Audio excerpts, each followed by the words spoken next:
마태복음 22장 37에서 40절 먼저 보도록 하겠습니다. 우리 네 구절인데요. 같이 한번 읽겠습니다. 예수께서 이르시되 내 마음을 다하고 목숨을 다하고 뜻을 다하여 주 너의 하나님을 사랑하라 하셨으니 이것이 크고 첫째 되는 계명이요 둘째도 그와 같으니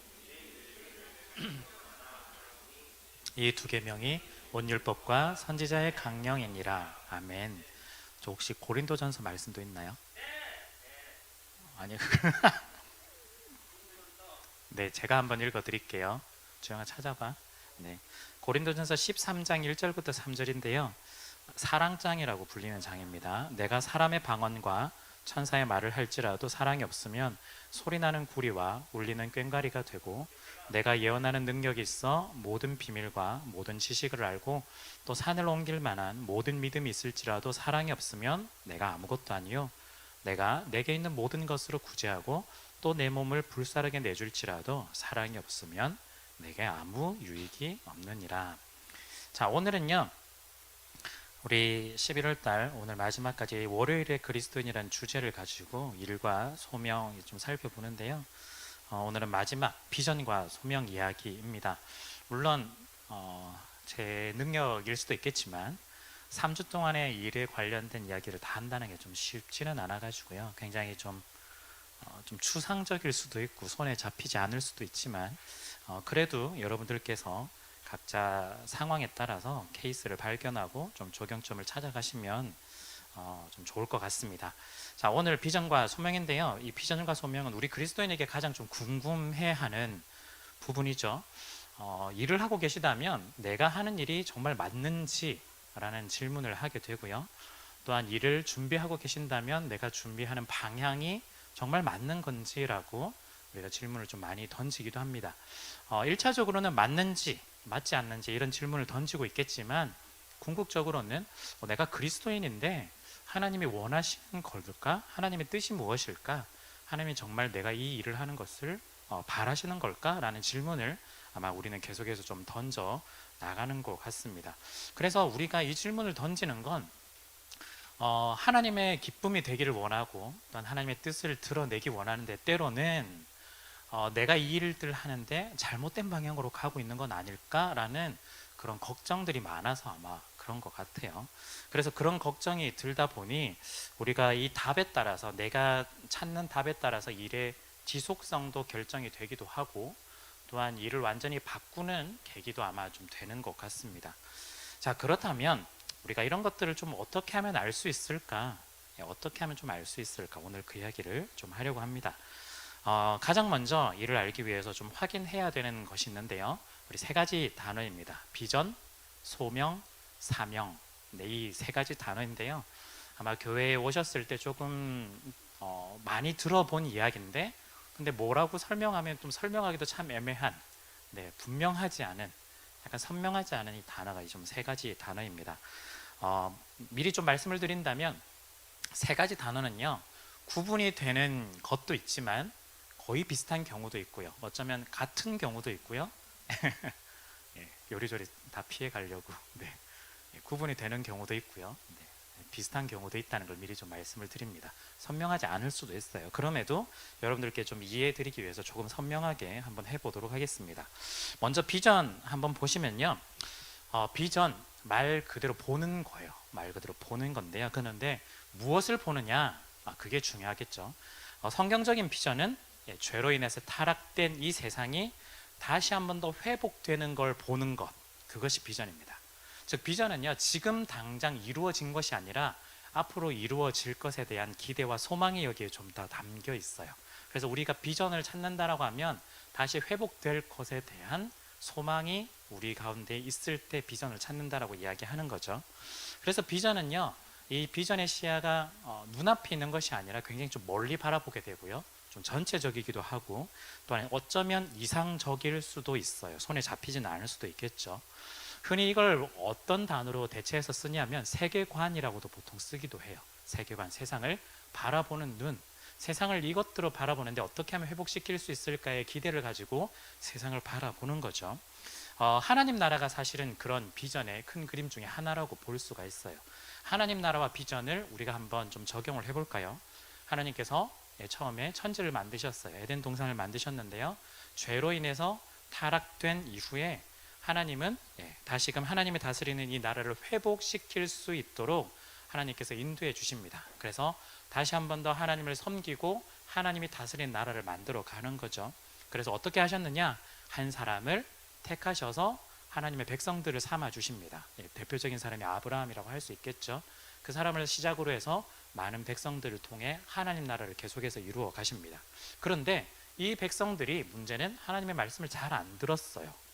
그래서 타락의 본성이 계속해서 남아 있었기 때문에 하나님의 말씀을 잘 듣지 않았죠.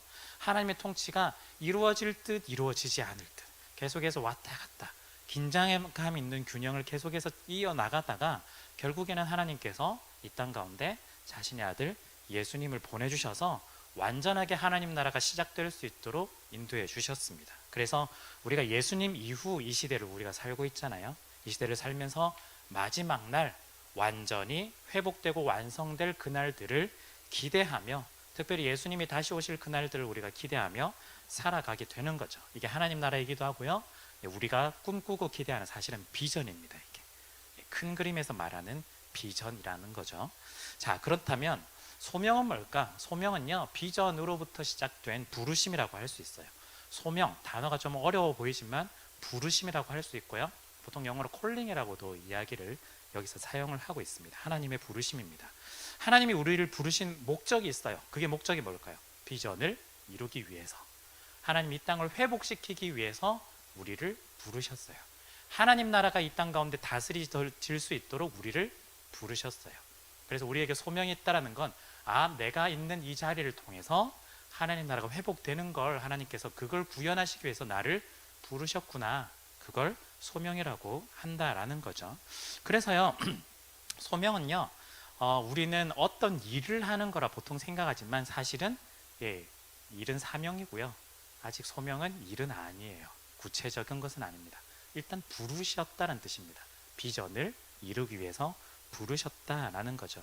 그 큰 그림을 위해서 우리를 부르셨다. 그래서 하나님께서 우리에게 회복의 비전을 보여주시고 동참시키는 것, 동력자로 부르시는 것을 소명이다라고 하는 거죠. 그래서요, 조금 더 여러분들이 이해하기 쉽게 한번 해본다면요, 소명은 부르심이기 때문에 어떤 구체적인 직업이라는 그 자체의 역할은 아니라는 거예요. 물론 같을 수도 있어요. 처음에 제가 약간 미꾸라지 나가듯이 같을 수도 있고 다를 수도 있고 막 이렇게 얘기한 부분도 있겠지만, 케이스가 조금 다르긴 한데요, 일반적으로 이해를 잘 하기 쉽게 하기 위해서는 좀 분명히 구분할 필요가 있는데요. 예를 들어서요, 교사를 한번 생각해 보시죠. 교사라는 큰 틀 속에서, 가르치는 사람이라는 큰 틀 속에서 하나님께서 불러주셨어요. 회복을 위해서 하나님께서 큰 틀 속에서 불러주셨습니다. 그래서 교사가 되기 위해서 임용을 준비하는 과정도 부르심이겠죠. 네, 굉장히 중요합니다. 우리가 여러분들 가운데 취업을 준비하시는 분들도 계시잖아요. 취업을 준비하는 것도 부르심입니다. 그 앞에 비전들을 위한 하나님께서 부르심의 과정들이거든요. 부르심입니다. 임용을 준비하죠. 때로는 이제 교사가 될 준비를 합니다. 그리고 이제 교사가 진짜 되었어요. 그런데 교사가 되었다고 해서 여기 선생님들도 계시지만 모두 다 똑같은 일을 하는 게 아니거든요. 예를 들어서 과목에 따라서 국어 교사가 있고 영어 교사가 있고 수학 교사가 있고, 또한 직책에 따라서 주임이 있고 담임 교사가 있고 학년 대표도 있고, 전 잘 모르지만 교학처 학생처에 있는 그런 업무를 담당하는 분도 계실 거고, 교감 교장 선생님도 분명히 계실 거고요. 이건 또 지역에 따라서 서울도 있고 분교도 있을 수도 있죠. 섬이라든지 시골 분교, 거기서 행하는 것들은 또 여기랑 또 다른 차원일 거잖아요. 그래서 다 교사라고는 하지만 각자 맡은 역할과 스타일과 직책이 모두 다 달라지게 된다라는 거예요. 그래서요, 이 이야기에서 여러분들이 조금은 선명하게 보실 수 있는 건, 하나님께서 이 나라의 교육의 어떤 환경 속에서 회복을 위해 교사로서 부르심을 하나님께서 부르셨다면 이게 소명일 것이고, 그 소명 중에서도 내가 맡아야 되는 그 일들을 사명이라고 보통 이야기를 해요. 어떠면은 내가 분교에서 나는 사실은 영어로 왔는데 여기서는 지금 분위기상으로는 체육도 해야 되고 미술도 해야 되는 상황.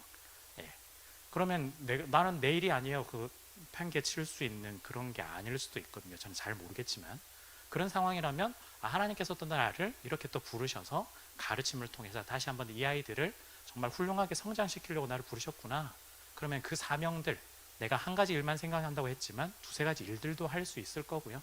때로는 여기 와서 가르치는 일을 하고 교사라고 나는 생각했지만 어쩌면 행정적인 업무를 치밀하게 준비하는 사람들도 분명히 있을 수도 있어요. 그래서 큰 교사란 틀 속에서 교육을 회복시키는 큰 틀에서 우리가 담당하는 작은 일들을, 실제적인 일들을 보통 사명이라고 이야기를 합니다. 그걸 미션이라고 하죠. 그래서 다시 한번 사명을 이제 좀 더 들어가 보면요, 비전을 향해서 하나님께서 소명 부르셨는데 구체적으로 우리가 그 일을 하는 것을 사명, 미션이라고 이야기를 할 수가 있습니다. 소명이 있으면, 즉 부르심이 있으면 자연스럽게 사명의 길을 가게 돼요. 비전도 소명도 명확하지 않은데 사명부터 있는 거는 참 쉽지는 않은 부분이에요. 회의감이 들 수 있을 가능성이 훨씬 더 높기 때문입니다. 사명은 소명과 같을 수도 있고요, 또 다를 수도 있습니다. 아까 교사라는 큰 카테고리 속에서 여러 가지가 있어서 분할했지만 어떤 경우는 소명과 사명이 같은 경우도 분명히 있을 수도 있습니다. 이렇게 그냥 제가 좀 설명을 드릴 뿐이죠. 여러분들이 있는 자리에서 한번 생각해 보시면 그래, 나에게는 소명과 사명이 같은 케이스구나 라고 한번 확인해 보실 수도 있고요, 나에게는 큰 소명이 있는데 그 소명 안에 내가 이런 일들을 하고 있구나를 여러분들이 확인해 보실 수 있다라는 거죠.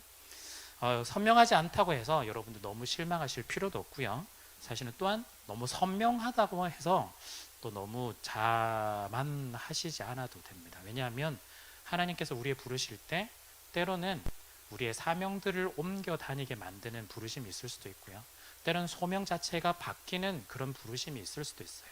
그래서 내가 너무 선명하돼서 너무 교만할 필요 없고 내 자리에서 나를 부르신 것에 대한 최선과 성실을 다해서 할 필요가 있는 거죠.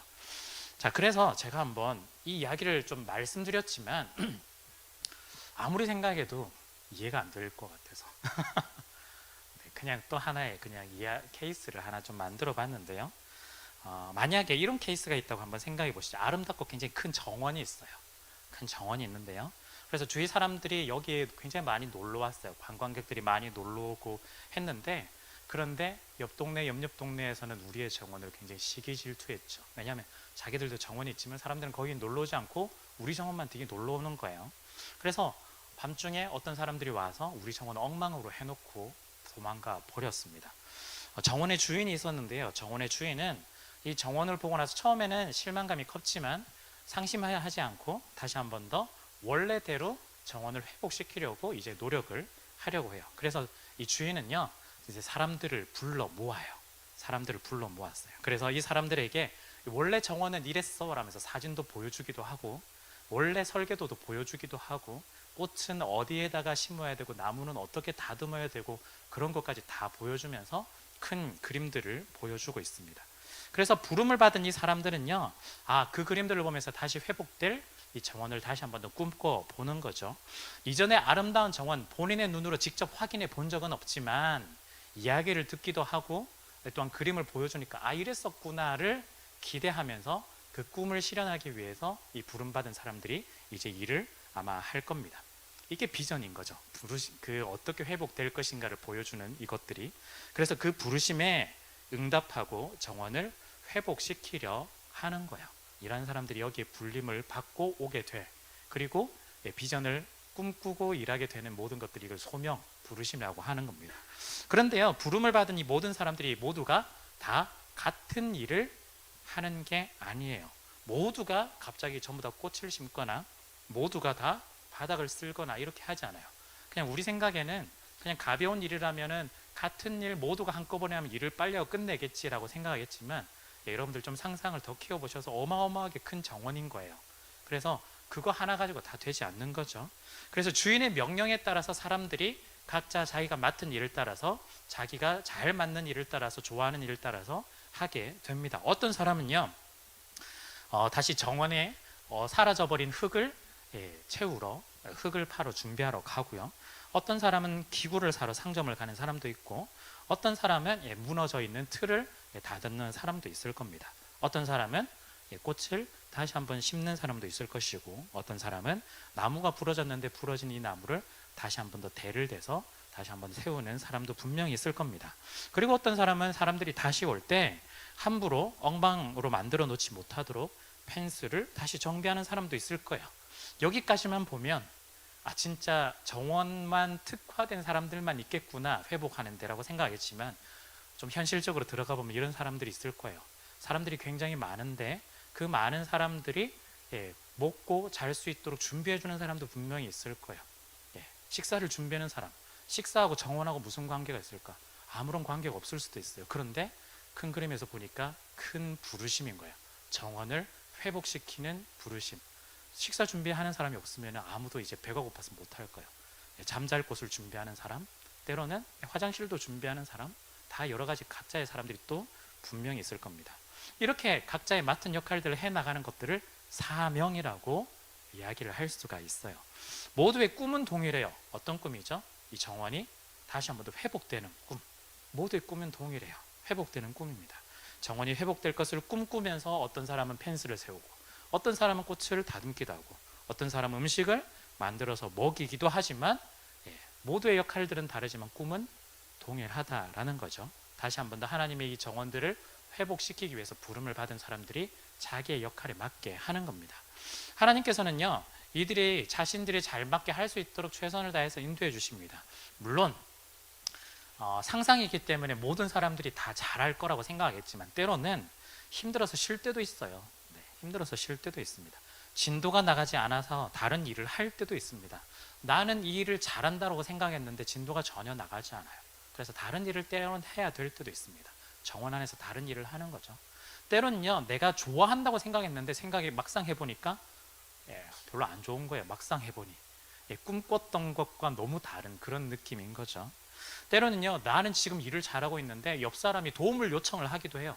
지금 나무 대가 부러져 가지고 세워야 되는데 사람이 급히 필요하대요.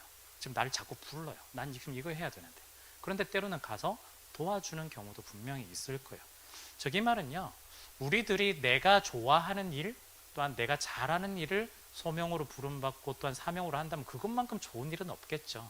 그런데 꼭 그렇지 않을 때도 생각보다 많을 수도 있습니다. 그러나 그럼에도 불구하고 하나님께서는 이 정원을 회복시키기 위해서 우리를 계속해서 부르시고 있고 소명으로 우리를 인도하고 계시며 또한 그 일 다음으로 우리가 해야 될 일들을 또한 발견해 나가시도록 도와주신다라는 거죠.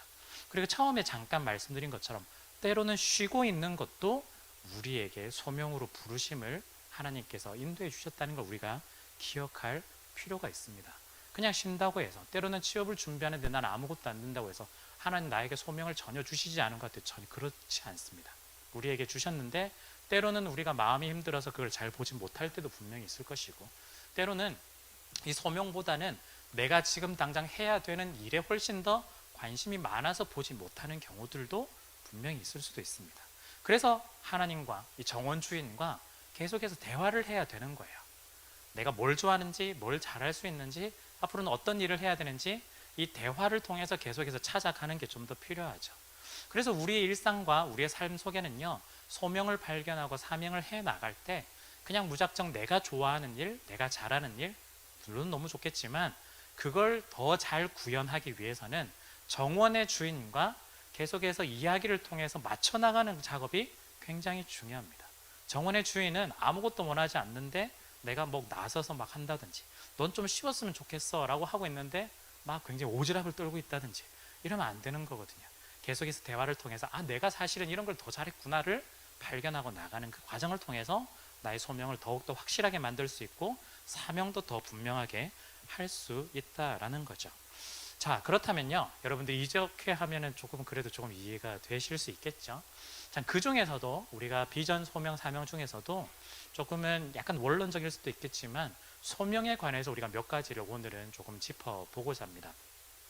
제가 뭐 비전, 소명, 사명 뭐 다 나눠가지고 설교를 하면 너무 좋겠지만 우리가 그렇게 제가 구도를 짠 게 아니어가지고 소명만 간단하게 좀 보려고 하는데요. 우리가 소명을 조금 더 특별히 보려고 하는데 왜냐하면 여기에 대해서 우리가 좀 질문이 훨씬 더 많기 때문이죠. 그래서 저는 소명이란 뭘까라고 했을 때 몇 가지 나름의 정의를 조금 세워봤어요. 첫 번째는요, 부담감이 소명이다 이렇게 좀 세워봤습니다. 좋아하는 것이 소명일까요? 네, 그러면 너무 좋겠지만 아닐 경우가 생각보다 많습니다. 부담감이 소명입니다. 네. 만약 부담이 되지만 그럼에도 불구하고 내가 정말 좋아한다 이러면 최고의 소명이겠죠. 그런데 그럴 때가 많지 않다. 그럼 이게 무슨 말일까? 소명이 부담감이다. 이 말은 관심이라는 뜻이기도 해요. 관심. 아마 선교를 좀 다녀오신 분들은 아마 이게 어떤 느낌인지 좀 이해하실 수 있을 것 같은데요. 선교를 다녀왔는데 그 지역 사람들 또한 그곳에 있는 아이들 계속해서 관심이 들고 또한 마음에 밟히고 계속해서 담긴다면 일주일 말고요. 갔다 와서 잠깐 말고 계속해서 그 아이의 얼굴이 떠오르고 이름도 생각나고 또한 한참을 지났는데도 그 지역이 생각나고 선교사님 소식이 궁금하고 이렇다면 관심이죠. 그런데 그게 생각보다 좋은 관심이 아니라 부담감이에요. 나 지금 여기서 할 것도 많은데 왜 자꾸 이런 생각이 들지? 라는 그런 부담감이 사실은 들고 있는 거죠. 거기서 굉장히 즐겁게 사역했지만 돌아와서 특별한 변화가 없다? 예, 이건 관심 아니에요. 부담감도 아닌 거예요. 그런데 만약에 전혀 이런 부담감도 없고 관심도 없는데 뜬금없이 선교 나가겠다고, 이건 제대로 된 소명일까? 물론 그 사람만의 하나님의 부르심이 있을 수도 있겠지만 나름대로 본다면 아닐 가능성이 굉장히 높습니다. 전도에 대해서도 한 번도 해보지 않은 사람이 갑자기 선교를 나가겠다, 영혼에 대해서 관심이 없는 사람이 갑자기 나는 사람을 살리는 일을 하겠다, 회복시키는 일을 하겠다, 선교를 하겠다, 쉽게 그렇게 나오지 않아요. 물론 출발은 할 수 있겠죠. 선교지도 갈 수 있어요. 훈련받아 갈 수 있어요. 그런데 실제 그 영혼들하고 부딪히고 할 때 굉장히 쉽지 않거든요. 제가 들었던 이야기들 중에 하나가 우리 교회에서도 말라위 아프리카 지역 우리 선교사님 가셨는데 저도 아프리카 선교를 2번 갔다 왔을 때 거기서 정말 많이 들었던 이야기들은 이 현지 사람들을 믿고 신뢰하는 과정이 너무너무 오래 걸린다는 이야기를 너무 많이 듣는 거예요. 왜냐하면 처음에는 되게 잘하는 것 같고 그래서 마치 사역자처럼 옆에서 진짜 하나님 찬양하고 뭐 하는 듯 하지만 한 6개월, 1년 지나고 나서 갑자기 교회의 기물들을 다 들고 사라지는 그런 일들이 비일비재한 거예요. 생각보다 모두가 그렇지는 않겠지만 생각보다 많다라는 거죠. 그러니까 그런 마음인 거예요. 처음에는 하나님 복음을 전하니까 너무너무 사람들이 잘 받았는데 역시 이게 나에게 주신 소명이구나 했는데 실제 그 사람의 본성과 인간성과 죄성을 발견하고 부딪히는 순간 그걸 부담감을 가지고도 불편함을 가지고도 억울함을 가지고도 극복해내며 그래도 하나님께서 나를 여기에 보내셨으니 이 영혼들을 끝까지 내가 사랑하면서 한번 해봐야 되겠다라는 부담감이 있는가? 만약에 아무런 준비 없이 그렇게 갔다라면 금방 상처를 너무 크게 받고 아마 돌아올지도 모릅니다. 그렇기 때문에요, 우리는요 소명에 대해서 한번 좀 정직해 볼 필요가 있습니다. 내가 좋아하는 거 내 소명일 수도 있습니다. 그런데 특별히 우리가 확인해 봐야 되는 건요, 내가 부담감을 가지고 있는 것들, 그것에 대해서 내가 정말 소명감으로 받아들이고 한번 해보고 있는가 라는 걸 우리가 한번 확인해 볼 필요가 있는 거죠. 때로는요 우리가 이걸 뒤집어서 그냥 단지 내가 좋아하기 때문에 하나님의 이름을 가지고 와서 마치 소명인 것처럼 행동하는 경우들도 분명히 있을 수도 있습니다. 왜냐하면 교회에서 하는 것들이 때로는 편할 수도 있고요, 사회에서 내가 좋아하고 잘하는 것들이 그냥 잘하니까 잘 맞네 하고 그냥 넘어가는 경우들도 분명히 있을 수도 있겠죠. 그렇기 때문에 하나님의 이름을 가져왔다고 해서 무조건 다 소명이 아니라 때로는 어쩌면 조금 더 좁게 본다면 우리에게 하나님의 그 마음으로 우리에게 부담감을 조금씩 주시고 있다면 그게 진짜 하나님의 마음이고 하나님의 뜻이고 또한 하나님의 소명일 가능성이 훨씬 더 높다라는 거죠. 그런 면에서 부담감이기 때문에요, 한편으로는 내가 하기 싫어요 라고 했을 때도 불구하고 그럼에도 내 마음속에 남는다면 훨씬 더 맞을 가능성이 높다고 성경을 통해서 우리는 좀 확인해 볼 수 있을 것 같아요. 우리 유명한 선지자인데요, 예레미야 선지자가 이렇게 고백을 해요. 세번역 성경으로 한번 이렇게 준비를 했는데요, 한번 보시면 내가 입을 열어 말을 할 때마다 사람들이 폭력을 고발하고 파멸을 외치고 있습니다. 주님의 말씀 때문에 나는 날마다 치욕과 모욕거리가 됩니다. 이 말은 예레미야 선지자가 하나님의 말씀을 전하니까 돌아오는 건 욕, 주먹 이런 거밖에 없는 거예요. 그래서 전하면 전할수록 더 심하게 자기에게 오는 거죠. 그래서 9절에 뭐라고 하냐면 이제는 주님을 말하지 않겠습니다. 한마디로 이제는 하나님 이야기도 꺼내지도 않겠습니다. 다시는 주님의 이름으로 하나님께서 나에게 부탁하신 이 말씀 전하지 않겠습니다 라고 결심까지 하는 거예요. 다시는 얘기 안 한다, 다시는 교회 안 간다, 뭐 이렇게 하는 거죠.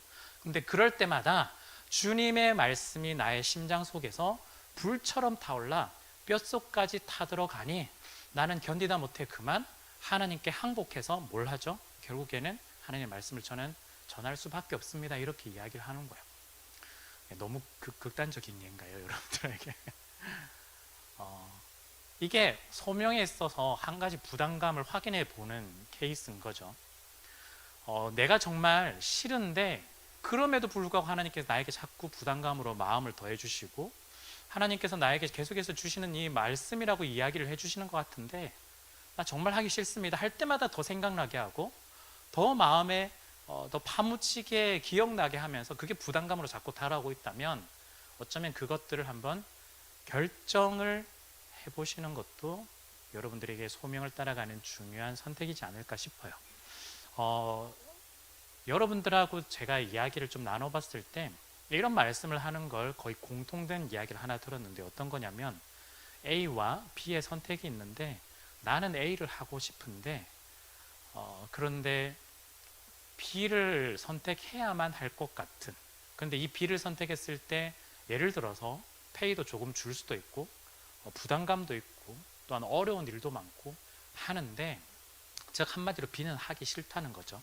A를 하고 싶은데 근데 기도하고 고민해 봤을 때 결국에는 B를 선택하기로 했어요 라고 저하고 같이 이런 이야기를, 제가 뭐 어떤 조언했다고 그런 걸 결정한 건 아니고요, 결정을 이야기를 해주셨을 때 보통 어떤 이야기를 하셨냐면 A를 선택해야지라고 마음을 먹으면 되게 찝찝한데 B를 해야지라고 결정하는 그 순간부터 마음이 되게 편안해지기 시작했다라고 약간 대부분은 이야기를 해주시더라고요.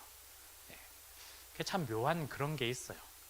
정말 자기는 하기 싫은데 나의 마음 가운데 하나님께서 계속해서 부담감을 주실 때 B를 선택했을 때 하나님께서 또 다른 평안을 더해 주시면서 마치 이 문제를 내가 풀어나가겠다라는 하나님의 마음을 주시는 것 같은 그런 느낌으로 일에 있어서 소명에 있어서 하나님께서 그런 마음으로 인도해 주시는 것 같아요.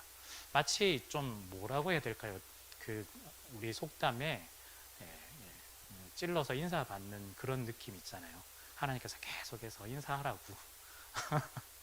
찌르는데 부담감이 돼가지고 너무 자꾸 찔러가지고 하기 싫은데 근데 마치 꼭 해야만 될 것 같은, 너무 답정너 같죠 하나님이. 네.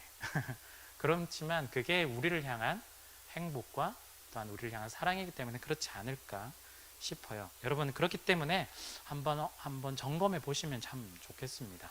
나에게 소명이 있다면 이 소명이 정말 하나님께 주시는 이 부담감인지 그 부담감을 정말 하나님께 주신 평안으로 잘 이루어가고 있는지를 한번 살펴보면 좋겠습니다. 자, 두 번째는요, 하나님을 의식하면서 일하는 것이 소명이다 입니다. 하나님을 의식하면서 일하는 것.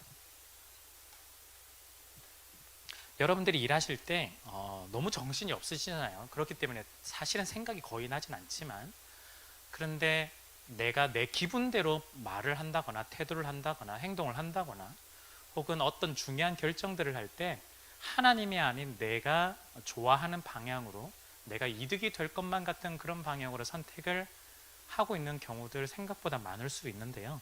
그럴 때마다 뭘 해야 되냐면 하나님을 의식하는 태도를 가지는 것이죠. 그게 진짜 소명자의 자세인 거죠. 반지의 제왕 너무 옛날 영화긴 하지만 네. 반지를 마지막까지 운반해내는 과정이 어떻게 보면 소명인 거예요. 그게 사실은 그런 그림 중에 하나거든요. 무너진 세상을 다시 한 번 더 회복시키는데 나에게 주어진 건 이 반지를 끝까지 들고 나가는 게 소명인데 중간중간마다 유혹들이 굉장히 많이 나는데 결국 그때마다 상기시킨 거는 결국 내가 이 반지를 끝까지 들고 가야 돼라는 그 지점인 거죠. 마치 그렇습니다. 우리도 인생길에 있어서 우리의 소명들을 구현해내고 우리의 사명들을 이루어낼 때 하나님께서 나를 불러주셨을 때 내가 그냥 아무런 생각 없이 결정과 판단을 하는 것이 아니라 하나님께서 나에게 주신 것들에 대해서 하나님이라면 어떻게 하실까? 어떤 결정들을 하실까? 예수님이라면 어떤 걸 원하실까라는 그 결정들을 한 번 더 고민하고 결정할 때 우리의 결정과 고민은 달라지게 될 거란 거죠. 우리의 믿음은요, 하나님의 일이라고 우리가 보통 이야기를 하면요, 사실은 거창한 것이 하나님의 일이라고 생각하는데, 요한복음에 보면요 뭐라고 되어 있냐면 그리스도를 믿는 것이 하나님의 일이다라고 이야기를 해요. 우리는 진짜 일을 한다고 생각하는데 믿는 것이 일이다라고 이야기를 하는 거죠. 그 말은 우리의 이 믿음으로 한다는 그 모든 일이 하나님 일이 되는 겁니다. 우리 믿음으로 하는 것이 하나님의 일이 된다라는 거예요. 그 말은 우리의 감정으로, 우리의 신념으로 하는 것이 아니라 하나님과의 관계 속에 있는 그 믿음으로 일을 할 때 우리 모든 일이 하나님의 일이 되는 거죠. 그렇기 때문에 우리가 스스로에게 한 번 더 질문해 보셨으면 좋겠습니다. 나는 하나님과의 관계 속에서 날마다 의식하면서 질문을 던지면서 일을 하고 있을까? 아마 여러분들의 삶의 태도가 굉장히 많이 달라지지 않을까 싶어요. 여러분들 가운데 우리 모두가 성격이 다 다르잖아요. 다혈질인 성격도 분명히 있으실 텐데 혹시나 계속해서 직장만 가면 화를 내시는 분 계시나요? 교회를 오면 굉장히 젠틀하고 굉장히 선한 이미지지만 직장만 가면 갑자기 막 거기 가면 약간 개가 돼가지고 막 물어뜯고 하는 그런 사람들은 없으시죠? 네. 물론 우리가 치열하게 사는 것 때문에 충분히 이해는 되지만 이중적인 생활을 하나님께서는 원하시지는 않을 것 같아요. 항상 동일한 우리의 삶의 모습으로 나가야 되지 않을까. 자, 그런 면에서 우리가 두 번째하고 연결지어서 세 번째를 좀 보려고 하는데요. 세 번째는요, 하나님의 관계가 나를 지배하는 삶이 진정한 소명이다라는 거예요. 즉 하나님과의 관계가 확고하면요 상황이 문제가 되지 않습니다. 그래서 저는 이렇게 이야기하고 싶은데요, 상황이 나를 지배하는 삶이 아니라 하나님과의 관계가 나를 지배하는 삶이 되어야 한다는 거예요. 상황이 나를 지배하는 것이 아니라 하나님과의 관계가 나를 지배하고 내 삶을 지배하고 또한 우리의 관계와 소명과 사명들을 만들어 가야만 한다라는 거예요. 여러분 요셉을 한번 떠올려 보시죠. 굉장히 잘 아실 것 같아서 한번 이야기를 꺼내봤는데요. 요셉을 한번 떠올려 보시죠. 우리가 요셉 하면 보통 총리가 되었다, 꿈을 꿨다. 우리 여기에 좀 포인트가 있는데요. 요셉의 삶이 무엇에 지배가 되어 있고 또한 무엇에 붙들려가는 삶이냐, 그게 굉장히 더 중요합니다. 왜냐하면요 요셉 애굽에 처음에 팔려갔어요. 그런데 성경에 보면 뭐라고 되어 있냐면 성경은 그가 형통한 사람이 되었다라고 이야기해요. 팔려가는데 그게 뭐가 형통하죠? 종이 되었는데. 그리고 주인의 아내 모함으로 감옥에 가게 돼요. 그런데 이 또한 성경에도 범사에 형통한 게 되었다라고 이야기를 합니다. 여러분들 이게 우리는 자꾸 결과론적으로 봐서 결국 총리가 되었으니까 그래 형통해 라고 이야기하지만 우리의 인생에 있어서 진짜 이런 일들이 만약에 비슷하게 벌어진다면 여러분들이 그래 나 형통해 라고 말할 사람 몇 사람 있을까요? 아무도 없을 거예요. 저도 이런 얘기 못할 겁니다. 팔려가서 인생 완전히 망하게 됐어요. 이미 망했죠 사실은. 그리고 모함을 받아서 심지어 감옥까지 가 있는 상황인데 그게 무슨 형통한 것일까? 그래서 결과론적으로 보지 말고 그 순간을 한번 보는 겁니다. 우리의 인생 어떻게 될지 모르죠. 요셉도 앞으로 총리 될지 몰랐습니다. 아무것도 몰랐습니다. 정말 아무것도 몰랐습니다. 그런데 요셉은요 자기가 있는 그 자리에서 종으로 팔려가도 감옥에 들려가도 그냥 자기는 그 자리에서 최선을 다했습니다. 어떤 최선을 다하는 사람, 그냥 무작정 잘 사는 사람이 아니라 하나님과의 최선을 다하는 삶을 요셉은 계속해서 이루어냈다라는 거예요. 상황이 좋지 않지만 그럼에도 불구하고 하나님과의 관계 속에서 계속해서 이루어가는 삶이 요셉의 삶이었어요. 그래서 방금 말씀드렸던 두 번의 형통하다라는 단어 앞에는 반드시 이야기가 있어요. 하나님께서 함께 하셔서 형통하다라고 이야기를 하고 있는데요.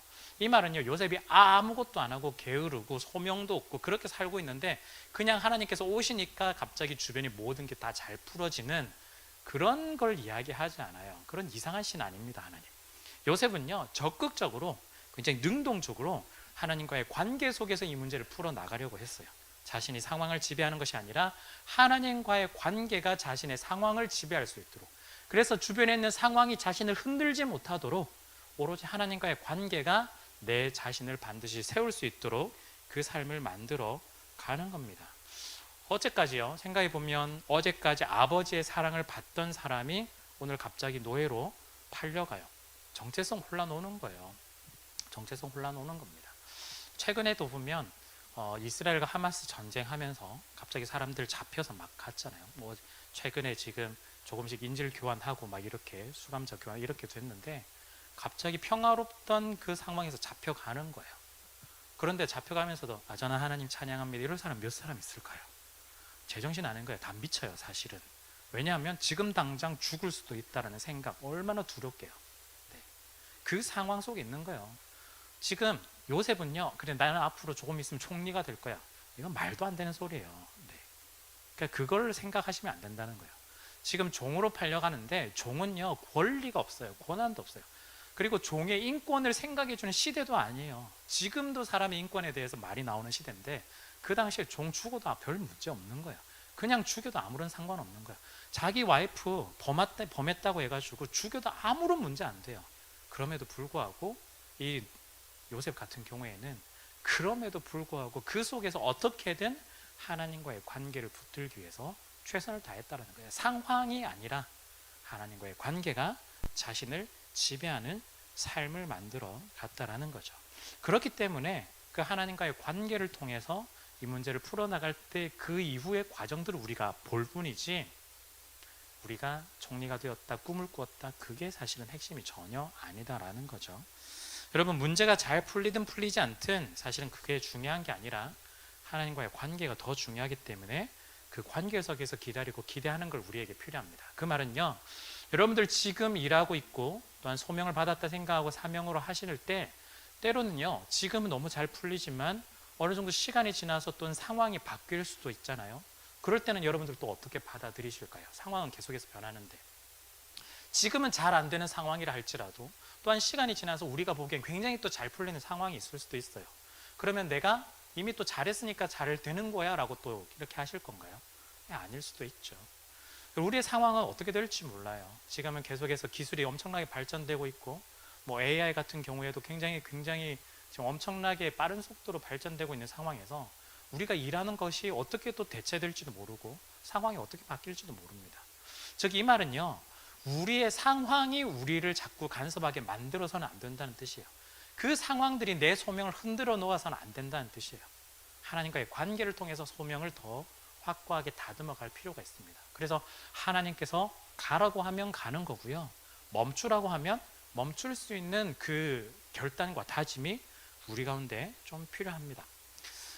책을 하나 좀 봤는데요, 팀 켈러 목사님의 스승이 에드먼드 클라운이라는 분이 계신데요, 그 부르심이라는 책이 있어요. 굉장히 좀 얇아서 지난번 읽었지만 다시 한 번 더 제가 목차만 좀 봤는데 네, 봤는데요.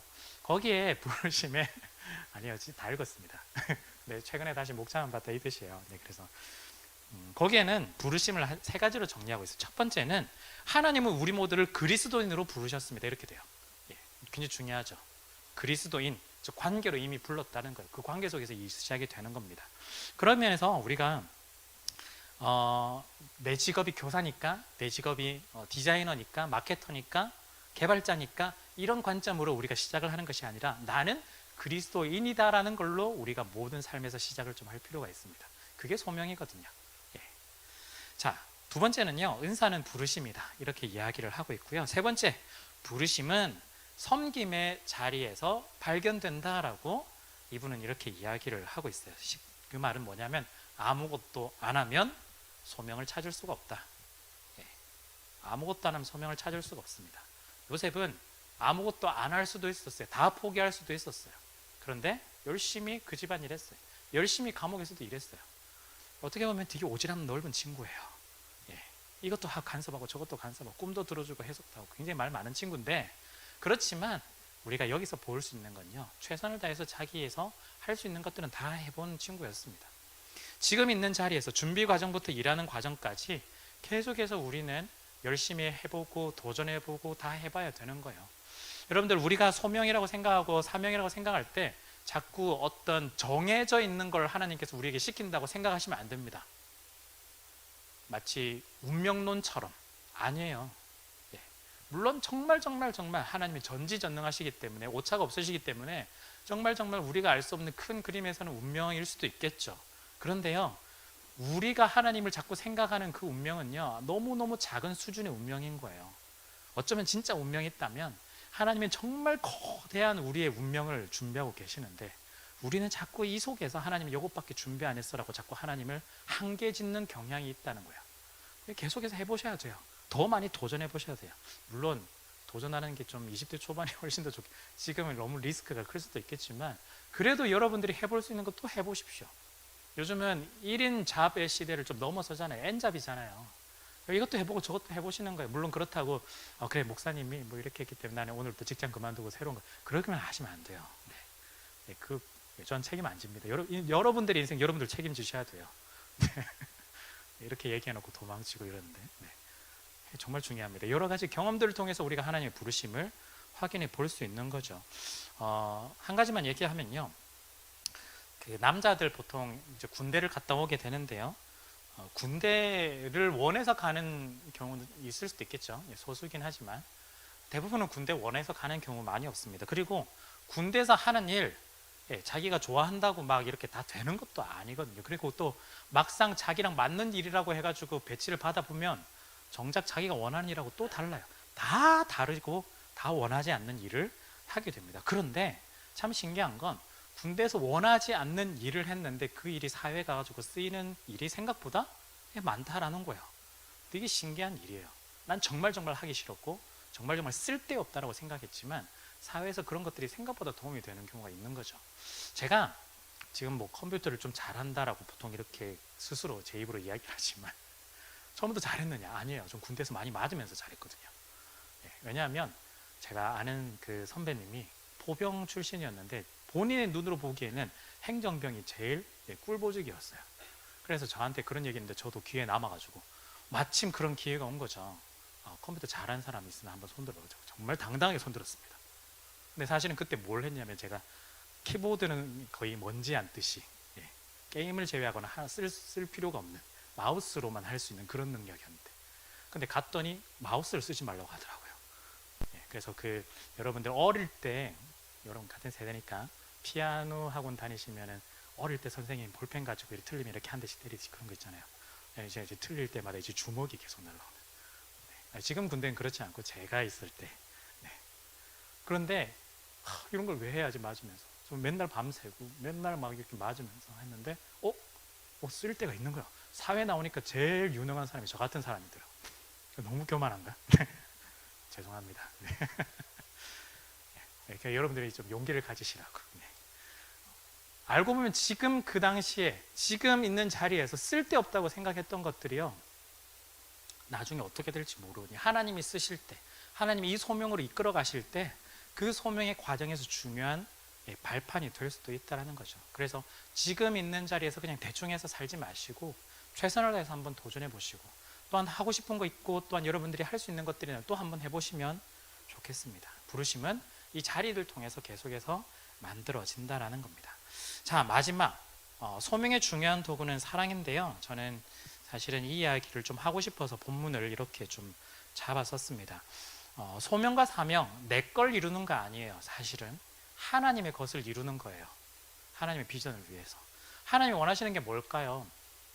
하나님 나라의 회복이겠죠. 그런데 그 회복을 위해서 우리에게 도전하시고 요구하시는 게 뭐냐면 결국에는 율법에 정리되어 있는 딱 두 가지, 하나님 사랑과 이웃 사랑이에요. 그걸 통해서 하나님의 나라를 만들어 가고 싶어 하시는 분이에요. 하나님 우리에게 비전 주시고 소명과 사명을 주실 때 우리가 어떻게 이루어내기를 원할까요? 내 욕심대로 욕하면서 싸워가면서 소명 사명 이루면 하나님 좋아하실까? 전혀 그렇지 않다라는 거예요. 우리가 소명을 이루어내고 사명을 이루어내는 건요, 사랑을 통해서 이루어질 때 완성이 된다라는 거예요. 그게 너무 중요합니다. 도구가 중요해요. 여러분들 일하고 있는 직장에서, 여러분들 정말 관계 속에서 하나님의 일만 하면 되지, 하나님이 원하시는 것만 하면 돼 하면서 다들 다투고 싸워 나가며, 그래 결국에는 결과로 너무 좋은 것 같아. 하나님이 좋아하실까? 전혀 좋아하지 않아요. 관심 없어요. 우리가 함께 사랑으로 일들을 만들어 나갈 때 하나님께서 가장 원하신다는 걸 우리가 기억을 해야 됩니다. 그래서 아까 처음 말씀드렸던 고린도전서 13장 말씀이 그런 이야기인데요. 한마디로 얘기하면 사랑이 없으면 아무런 것도 소용이 없다라는 이야기예요. 아무 필요 없다, 쓸데없다. 어느 정도냐? 그 당시에 교회 이야기였지만 방언도 하고 능력도 있고 구제도 하고 봉사도 하고 다 하는 거예요. 모든 것들을 다 해도 사랑 없으면 정말 쓸데없다, 헛된 일이다라고 이야기를 합니다. 결국 이것들이 사랑이 없으면 어떻게 될까요? 자기가 옳다는 것만 남기는 거예요. 내가 잘했어, 내가 옳은 거야, 이것만 남게 되어 있어요. 결국에는 나는 베풀 수 있는 존재고 너네는 받아들이는 존재야. 수혜자, 시혜자, 베푸는 시혜자가 있고 받아들이는 수혜자만 있는 거예요. 결국에는 갑과 을만 있는 거예요. 사랑이 아니면 그렇게 되는 겁니다. 여러분들, 그렇기 때문에 우리가 비전을 어떻게 이루느냐, 사랑이라는 소명을 통해서 이룬다는 걸 꼭 기억을 하셨으면 좋겠습니다. 교회에서도 마찬가지고요, 여러분들 일하시는 곳에서도 마찬가지입니다. 여러분들 일하는 곳에서 여러분들이 소명만 생각한다면 내가 하는 일이라고 자꾸 생각하겠는데, 결국 하나님이 기뻐하는 일들을 하기 위해서 이 사람들에게 나는 어떤 모습으로 더 소명을 드러낼 수 있을까에 더 초점을 맞추셔야 돼요. 사랑으로 나가셔야 된다는 걸 여러분들이 기억을 하셨으면 좋겠습니다. 우리 짧은 3주인데요. 안 그래도 말 많은데 안 그래도 설교 제가 지금 40개를 만나고 있는데요. 너무 잘 알더라고요. 설교가 길다는 얘기를 들었다고. 네, 그래서 최선을 다해서 줄여보겠지만 어떻게 줄일지는 잘 모르겠어요. 어쨌든 짧은 3주 동안 우리 일과 노동, 이런 비전과 관련돼서 좀 살펴보았는데요. 또 다음 기회에 또 주제별로 한번 짜다가 기회가 되면 한번 더 좀 더 자세하게 해보면 좋겠지만, 그래서 여러분들한테 이 내용들이 좀 그냥 이상적인 그림일 수도 있겠지만 여러분들이 하나라도 좋으니까요, 한번 잡아보셔서 그렇게 소명을 이루어내시고 또한 사랑으로 나가시고, 또한 우리가 처음에 봤던 것처럼 자기 스스로에게 너무 몰아붙이지 마시고 죄로부터 시작되었다는 걸 알고 회복의 걸음들을 우리가 만들어 나갔으면 좋겠습니다. 여러분들이 직장 가운데서요, 정말 사랑으로 살아가셨으면 좋겠고요. 또한 그곳 가운데 저는 제 욕심이긴 하지만 정말 열심히 하셔서 인정도 많이 받고 승진도 잘하시고 잘 버텨내시고 이렇게도 했으면 좋겠습니다. 저는 정말 진심입니다. 네, 그래서 잘 살아내셔서 예수님을 보여주실 수 있었으면 좋겠습니다. 급 끝내는 것 같아 보이지만 이미 제가 설교를 거의 한 40분 이상을 했습니다. 네, 우리 같이 한번 오늘 마음으로 드리는 예배로 한번 정리를 했으면 좋겠습니다.